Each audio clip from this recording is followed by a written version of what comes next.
Hello guys, el día de hoy estuvimos trabajando con la página número 86, page 86 de nuestro libro, and we have this exercise. We are going to call these people the opposite families.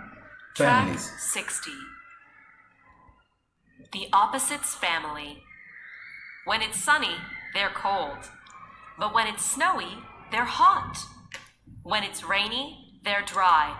They're always something it's not. Exactly. They are the opposite family.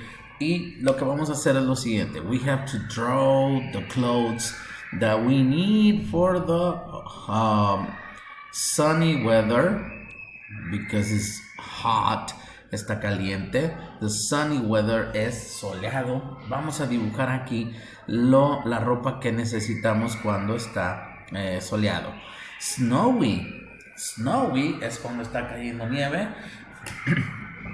We have to draw clothes, ropa para ese clima. Snowy, ok, hay que dibujarlo recuerden que estamos practicando esa ropa y el clima, the weather, para que completen esta actividad que fue la que hicimos el día de hoy, ok. Well, nos vemos el día Thursday, el día de mañana, así que los dejo. See you later, guys. Bye bye.